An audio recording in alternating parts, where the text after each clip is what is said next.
Hi every one, good morning. കുറച്ച് കാലമായി കേട്ടോ ഒരു ബ്യൂട്ടി ക്ലിനിക്ക് തുടങ്ങണമെന്ന് എൻ്റെ ഒരു ആഗ്രഹം. സ്വപ്നം പറഞ്ഞപ്പോൾ കിട്ടും കട്ടിക്ക് കൂട്ടുന്നു. പിന്നെ ഒന്നും നോക്കിയില്ല, കുറച്ച് കാലമായി ഞാൻ അതിനു വേണ്ടി പഠിച്ചുകൊണ്ടിരിക്കണം. ഇപ്പോഴാണ് അത് തുടങ്ങാനായിട്ട് ഒരവസരം കിട്ടിയത്. അപ്പോൾ തുടങ്ങുന്നതിനേക്കാട്ട് മുമ്പ് ഇതാരും ഉദ്ഘാടനം ചെയ്യുന്നതായി അടുത്ത ചോദ്യം.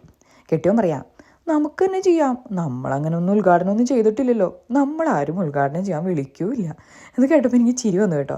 പിന്നൊന്നും നോക്കിയില്ല, ഞങ്ങൾ 5 പേരും കൂടി റിബൺ കെട്ടി ഉദ്ഘാടനം ചെയ്തു. എല്ലാവർക്കും ഭയങ്കര സന്തോഷമായിരുന്നു. അപ്പോൾ ഞങ്ങളുടെ മീഡിയ റൂമാണ് ഇതിനു വേണ്ടി ഒരുക്കിയത് കേട്ടോ. ഞങ്ങളുടെ മീഡിയ വീട് പണി കഴിഞ്ഞതിന് ശേഷം ഞങ്ങളൊന്നും ചെയ്തിട്ടുണ്ടായിരുന്നില്ല. ടിവിയോ പ്രൊജക്ടറോ ഒന്നും വെച്ച് സെറ്റ് ചെയ്തിട്ടുണ്ടായില്ല. ആ റൂം വെറുതെ കിടക്കുമായിരുന്നു. അപ്പോൾ അതിൽ നമുക്കറിയാവുന്നതുപോലെ എല്ലാതും വെച്ചങ്ങ് സെറ്റ് ചെയ്തു. അപ്പം ഞാനാണെങ്കിൽ nail technology, manicure, pedicure, relaxation massage, facials, eyebrow tinting, waxing ഇതൊക്കെയാണ് തുടങ്ങാനായിട്ട് മെയിൻലി ഉദ്ദേശിക്കുന്നത്. അപ്പോൾ ആദ്യം പെഡിക്യൂർ ചെയ്യാമെന്നാണ് കേട്ടോ വിചാരിച്ചത്. എല്ലാം കൂടി ഒരുമിച്ച് തുടങ്ങാൻ എനിക്ക് പറ്റില്ല. കാരണം നമ്മുടെ ജോലിയും വീട്ടുകാര്യങ്ങളും പിള്ളേരുടെ നോട്ടവും ഇതൊക്കെ കഴിഞ്ഞിട്ട് വേണ്ടേ ആ കിട്ടുന്ന സമയത്തല്ല നമ്മളിതൊക്കെ ചെയ്യണേ. അപ്പം ആദ്യമായിട്ട് പെഡിക്യൂർ ചെയ്യാമെന്ന് വിചാരിച്ചു. അപ്പോൾ അടുത്ത വീഡിയോയിൽ ഞാനൊരു പെഡിക്യൂർ ഇവിടെ എങ്ങനെയാണ് ചെയ്യാൻ ഉദ്ദേശിക്കുന്നതെന്ന് നിങ്ങൾക്ക് കാണിച്ചു തരാം. അപ്പോൾ നിങ്ങൾ കണ്ട് അഭിപ്രായം പറയൂ.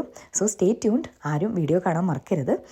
അടുത്ത വീഡിയോയിലിട്ട് ഞാൻ പെഡിക്യൂറുമായിട്ട് വരും. അത് കഴിഞ്ഞതിന് ശേഷം നിങ്ങൾക്ക് അപ്പോയിൻമെൻ്റ് എടുത്ത് ഇവിടെ വന്ന് ഒന്ന് എക്സ്പീരിയൻസ് ചെയ്യാവുന്നതാണ്. ഓക്കെ, അപ്പോൾ നമ്മുടെ അഡ്ജസ്റ്റബിൾ ചെയറും അതുപോലെ പെഡിക്യൂർ ചെയ്യുന്നതൊക്കെയാണ് ഈ കാണിക്കുന്നത്. അപ്പോൾ അടുത്ത വീഡിയോയുമായി കാണാം. ബൈ.